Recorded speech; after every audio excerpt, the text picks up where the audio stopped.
The human body is capable of surviving amazing insults.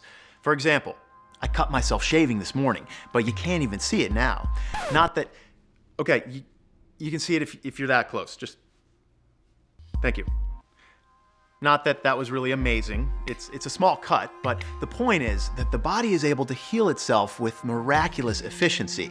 Now, part of this process involves clotting off any damaged blood vessels. That's why I didn't bleed to death from my little nick here. But sometimes the body makes clots when they aren't wanted or needed, in blood vessels that are otherwise healthy. And it's this spontaneous clotting that can have some serious ramifications. When someone develops dangerous blood clots or has a medical condition that may increase the risk of them, an anticoagulant medication, more commonly referred to as a blood thinner, is brought in to save the day. Coumadin, or warfarin, is the most common blood thinner we use for clots. Coumadin is a different kind of blood thinner that works with the clotting proteins. This particular blood thinner won't dissolve an existing clot. That's something the body has to do on its own. But it will keep new clots from forming or existing clots from growing. When there's an injury to the endothelial wall of the veins, collagen is released into the bloodstream. This collagen then activates platelets in the bloodstream, causing the platelets, with the help of vitamin K, to form a clot. Anticoagulant medications inhibit a vitamin K enzyme, thereby reducing the amount of vitamin K in the bloodstream. This means there's little vitamin K to help the platelets bind to the endothelial wall and form a clot.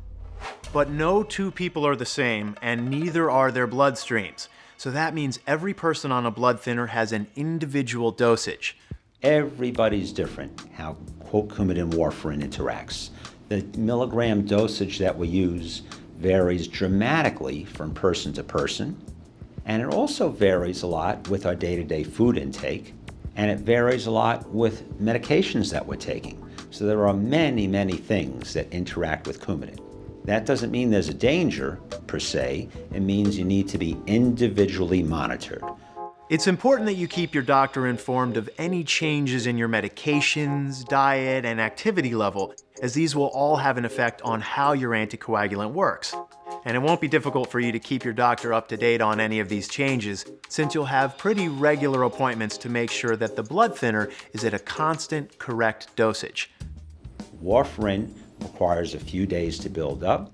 You need repeat blood tests to monitor how it's working. And once it's stabilized, the blood test might be every 3 or 4 weeks. And many offices have like a diabetic finger stick. In 60 seconds, we're able to measure how thin the blood is and tell the patient whether to adjust the dose of Coumadin that they're on. People are often afraid of blood thinners, wondering, what if I cut myself? Am I gonna exsanguinate? Well, they might not use that word. They might say like bleed all over the place. But anyway, know that blood thinners don't actually make the blood any thinner, and they don't stop the body's ability to form any clots at all.